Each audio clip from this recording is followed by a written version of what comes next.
വത്തിക്കാനിൽ നടന്ന പൊതു അഭിസംബോധനയ്ക്കിടയിൽ ഫ്രാൻസിസ് മാർപ്പാപ്പയുടെ ശ്രദ്ധയാകർഷിച്ച രണ്ട് കുട്ടികൾ.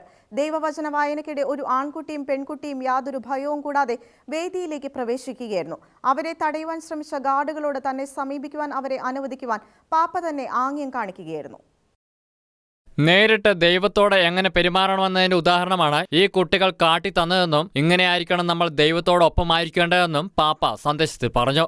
ധൈര്യമായി മുന്നോട്ട് പോവുക, അവൻ എപ്പോഴും നമ്മളെ കാത്തിരിക്കുകയാണെന്നും ഈ കുട്ടികളുടെ ധീരത കാണുന്നത് എന്നെ സംബന്ധിച്ചിടത്തോളം നല്ല കാര്യമാണെന്നും പാപ്പ കൂട്ടിച്ചേർത്തു. നമുക്കെല്ലാവർക്കും ഇതൊരു മാതൃകയാണ്.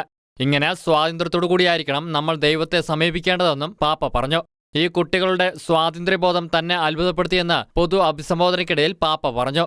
താൻ തയ്യാറാക്കി വച്ചിരിക്കുന്നത് പറയുന്നതിന് മുൻപ് ഈ വേദിയിലേക്ക് വന്ന രണ്ട് കുട്ടികളിലേക്ക് ശ്രദ്ധയാകർഷിക്കുവാൻ താൻ ആഗ്രഹിക്കുന്നുവെന്ന് പാപ്പ ആമുഖമായി പറഞ്ഞു. പാപ്പയുടെ പ്രസംഗത്തിനിടെ ഈ കുട്ടികൾ വീണ്ടും പാപ്പയെ സമീപിക്കുകയുണ്ടായി. പാപ്പ അവരെ തന്റെ സമീപത്തായി ഇരുത്തിക്കൊണ്ട് ഇന്നത്തെ രണ്ട് ധീരർ ഇവരാണെന്ന് പറയുകയും ചെയ്തു. Pensiamo alla Siria, pensiamo ai bambini dello Yemen, pensiamo al Myanmar, dappertutto. Adesso è più vicina l'Ucraina, ma cosa fanno le guerre? Distruggono. ഇതാദ്യമായല്ല പൊതു അഭിസംബോധനയ്ക്കിടെ ഇതുപോലെ കുട്ടികൾ പാപ്പയുടെ സമീപമെത്തുന്നത്. ഇക്കഴിഞ്ഞ ഓഗസ്റ്റിലും സമാനമായ രീതിയിൽ ഒരു ആൺകുട്ടി പാപ്പയുടെ അടുത്തെത്തുകയുണ്ടായി. യുവാക്കളും പ്രായമായവരും തമ്മിലുള്ള സൗഹൃദത്തെക്കുറിച്ച് താൻ പറഞ്ഞതിനുള്ള ഉദാഹരണമാണ് ഈ കുട്ടി കാണിച്ചു തന്നതെന്നാണ് അന്ന് പാപ്പ പറഞ്ഞത്. കഴിഞ്ഞ വർഷം ഒക്ടോബറിൽ പോൾ ആറാമൻ ഹാളിൽ വെച്ചും സമാന സംഭവം ഉണ്ടായി. ഒരു ആൺകുട്ടി പാപ്പയുടെ അടുത്തെത്തുകയായിരുന്നു.